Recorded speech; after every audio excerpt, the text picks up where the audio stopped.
Today I'm interviewing Jeffrey Abramson from the Towers Company, and we have quite a lot of questions to ask him.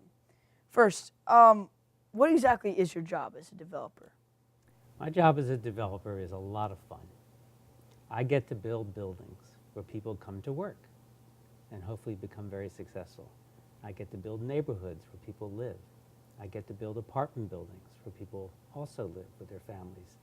I get to build apartment buildings at metro stops so they don't have to use a car. I get to build buildings where there's shopping, where they don't have to walk too far to get to shopping. They don't need their car. I build shopping centers and shopping malls. So I help build Washington, D.C. So what made you want to be a developer?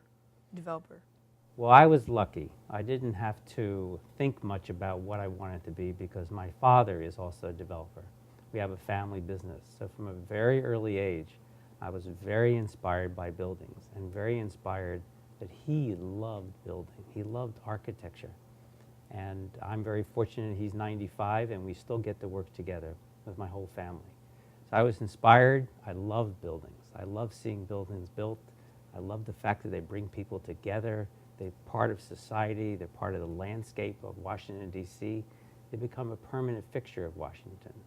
So I was inspired at the dining room table every day. Now, when you end up with a building, sometimes you create it, sometimes you improve it. When you're improving it, how do you know that it's not necessarily working, or you need to fix something that got broken, or in some ways people are complaining about anything? Well, the way we build buildings today is a very different standard than the way they were built 30, 40, 50, 60 years ago. And many of our buildings are from 50 or 60 or 40 years ago. The new standard has really been set by the demand of our industry and the country to reduce energy and improve air quality and build next to metro stations so people don't have to use their car and commute to work.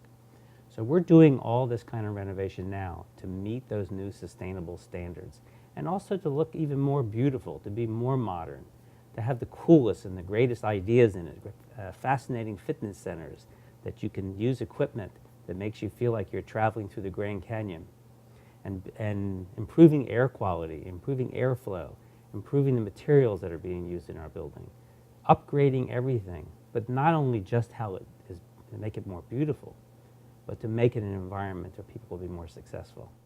How do you incorporate art and technology into your architecture? When you put together the two, when you try to make the building better and you try to make it so that people, see it and go in shock and awe and just love it, what is the combination between the two? What makes, when you're either renovating or building a new company, what is the point between the two that you're going for?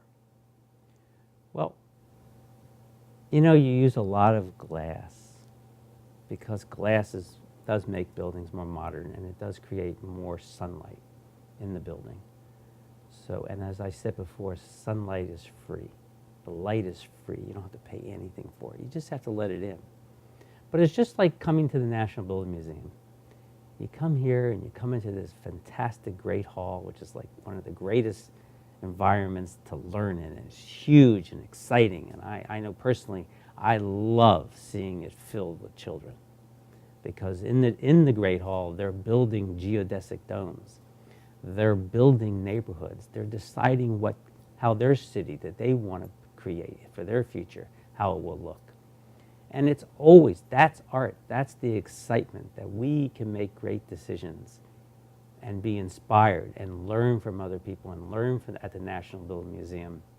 Now, as a member of the board of National Building Museum, do you take information and things you learn from this building and incorporate it and use it in your environment as a developer? Great question. Fabulous, and you're absolutely correct. It's the exhibits here at the National Building Museum that I learned from, and I want to take the essence of those exhibits. Let's say it's city planning or iconic buildings, buildings that Washington never actually had built. There were ideas that were going to be built, but they were changed over time due to many different influences, or how to build green schools or green communities, or how to build sustainable kitchens and homes.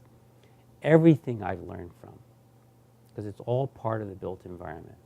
And you take away great ideas and you try to bring them back and bring them to a large scale so more and more people can have access to those things that can make great contributions to our city. Yeah, I can definitely say the National Building Museum not only provides me with inspiration, but the knowledge required to build or think of ideas that may someday help the whole world or may just bring me the pleasure of knowing that I can do it someday. Fabulous. That's why I'm a board member. Right. Because it's the educational programs here that can reach out and touch you just like you spoke. That is very fulfilling. And I know I'm in good hands. Thank you, Henry. You're very inspiring. Okay. It was great to report on this. Thank you. And goodbye.